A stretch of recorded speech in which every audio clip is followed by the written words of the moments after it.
రాజకీయాల్లో విభిన్న తరహా నేతలుంటారు. ఒక్కొక్కరు ఒక్కొక్క స్టైల్‌ని అనుసరిస్తుంటారు. బహుశా ముద్రగడ పద్మనాభం లాంటి సీనియర్ నాయకుడిని అనుసరించడం ఈ తరం నాయకులకి అంత సాధ్యం కాదేమో. ఎందుకంటే ఆయన వ్యవహార శైలి అలా ఉంటుంది. తాజాగా ముద్రగడ పద్మనాభం మాజీ మంత్రి, ప్రస్తుతం పెద్దాపురం నుంచి శాసనసభకు ప్రాతినిధ్యం వహిస్తున్న నిమ్మకాయల చినరాజప్పను కలిశారు. నిమ్మకాయల చినరాజప్పతో రాజప్ప క్యాంప్ ఆఫీసులోనే భేటీ అయ్యారు. ఆయనతో చాలాసేపు మంతనాలు జరిపారు. ఆసక్తికరం.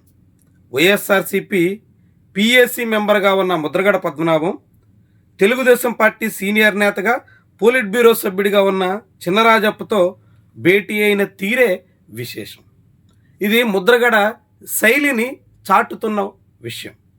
నిజానికి ముద్రగడ పద్మనాభం 2015-19 మధ్య కాపు రిజర్వేషన్ల కోసం చాలా పెద్ద ఉద్యమం నడిపారు.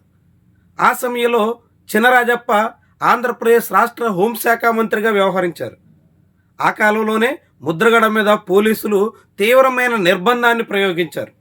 ముద్రగడ ఇంటిని చుట్టుముట్టడమే కాకుండా ఆయన ఇంటి మీదకి బుల్డోజర్లు కూడా పంపించారు. ఆయన ఇంటి గేట్లు తొలగించేటంత వరకు వెళ్ళారు. ముద్రగడ పట్టుదలగా పాదయాత్రకి సిద్ధమైతే ఆయన మీద తీవ్రమైన ఆటంకాలు పెట్టడమే కాకుండా అనేక రకాల అడ్డంకులు సృష్టించి ఆయన్ని ఎక్కట్లు పాలు చేసే ప్రయత్నం చేశారు. వాటన్నిటికీ ప్రతిగా తునిలో జరిగినటువంటి ఉద్యమం ఎంత తారాస్థాయికి చేరిందో, ఎలాంటి పరిణామాలు జరిగాయో రాష్ట్రంలో అందరికీ గుర్తుండే ఉంటుంది. అలాంటి ముద్రగడ పద్మనాభం ఆ రోజుల్లో చినరాజప్ప మీద కాలు దువ్వడానికి ఎప్పుడూ సంకోచించలేదు. నిత్యం రాజప్ప మీద తీవ్రమైన విమర్శలు చేస్తూ వచ్చారు. రాజప్ప కూడా ముద్రగడని వ్యక్తిగతంగా అనేక విషయాల్లో తప్పుపడుతూ వచ్చారు. ఇద్దరు ఒకరి మీద ఒకరు ఆరోపణలు ప్రత్యారోపణలతో సాగారు. అలాంటి తరుణంలో తాజాగా ముద్రగడ పద్మనాభానికి కొన్ని నెలల క్రితం ఆరోగ్య సమస్యలు తలెత్తినప్పుడు పరామర్శించాలని చినరాజప్ప ప్రయత్నం చేశారు. కానీ అప్పట్లో ఆయన ఐసీయూలో ఉండడం వల్ల అది రాజప్పకి సాధ్యం కాలేదు. దాంతో అప్పట్లో తనను పరామర్శించడానికి చొరవ చూపిన రాజప్పకు కృతజ్ఞతలు తెలిపే ఉద్దేశంతో ముద్రగడ రంగంలోకి దిగారు. నేరుగా రాజప్ప క్యాంప్ ఆఫీస్కి వెళ్ళి ఆయనతో మాట్లాడి ఆయనకు కృతజ్ఞతలు కూడా చెప్పొచ్చారు. చాలా విడ్డూరమైనటువంటి వ్యవహారం. ముద్రగడ తన ఇంటికి వచ్చినటువంటి అతిథులందరికీ ఆతిథ్యం ఇవ్వడంలో చాలా చొరవగా వ్యవహరిస్తారు. ఆతిథ్యం కూడా ఆషామాషిగా ఉండదు. చాలామంది ఆయన్ని నిందించవచ్చు, ఉప్మా అవి ఇవి అనొచ్చు. కానీ ఆయన పెట్టినటువంటి పలహారాలు ఇతర వ్యవహారాలన్నీ ఆరగించి వచ్చినటువంటి వాడిని. కాబట్టి ముద్రగడ చేసేటువంటి ఆతిథ్యం మర్యాదలు ఆషామాషిగా ఉండవు. ఆయన ఇంటికి వస్తే ఆతిథ్యం ఇవ్వడమే కాకుండా ఇప్పుడు ఆయనకి చూడాలని, ఆయన ఆరోగ్యం గురించి పరామర్శించాలని అనుకున్నందుకు గాను రాజప్పకి కృతజ్ఞతగా వెళ్ళి మరీ ధన్యవాదాలు చెప్పిన తీరు ముద్రగడ స్టైల్ చాటుతోంది.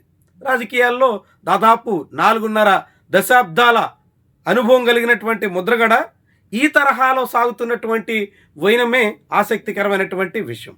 వర్తమానంలో రాజకీయాల్లో కొందరికి అవకాశాలు వచ్చి ఉన్నతమైన స్థాయిలో ఉండొచ్చు. కొంతమంది అవకాశాలు వచ్చినా కాదనుకుని తాము ఎక్కడుండాలో అక్కడే ఉండొచ్చు. ఇలా రకరకాల స్థాయిల్లో నాయకులు ఉండొచ్చు. కానీ నాయకుల వ్యక్తిత్వం, వ్యవహార శైలి, వారి ధోరణి ఇవన్నీ వాళ్ళ హోందాతనాన్ని చాటుతూ ఉంటాయి.